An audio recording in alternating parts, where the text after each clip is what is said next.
Prominent Turkish journalist Can Dündar was present at the Istanbul Çağlayan Courthouse on February 26 to testify on charges of insulting President Recep Tayyip Erdoğan.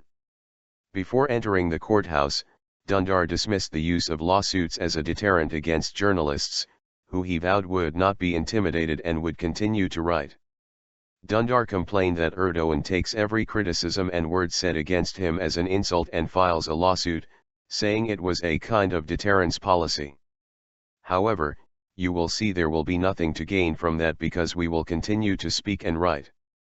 In the meantime, we may be tried or threatened, but we will continue, he said. We will not turn a blind eye.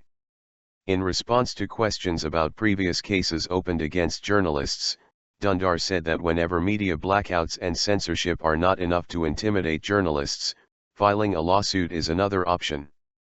I came here to testify because of an interview that I recently conducted regarding the massive corruption case launched in December 2013. We are doing our jobs, so we will not turn a blind eye to one of the biggest corruption cases in Turkey's history. As journalists, we will continue to write about it on behalf of the public, he said, before entering the courthouse to testify. Before he was appointed as editor-in-chief of Daily Cumhuriyet earlier this month, Dündar had conducted an interview with Celal Kara, a Turkish prosecutor who had been in charge of the massive corruption investigation targeting several government figures. A criminal case has been launched into Dündar over remarks in the interview that allegedly insulted Erdoğan.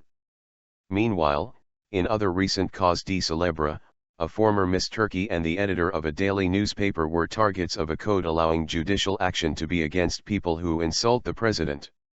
Umut Tepe, an Istanbul prosecutor, demanded 4 years and 8 months in jail for Bahar Nce, a chief editor of Daily Bir Gün, for insulting Erdoğan in an apparently acrostic article, the first words of which read "Thief Erdoğan."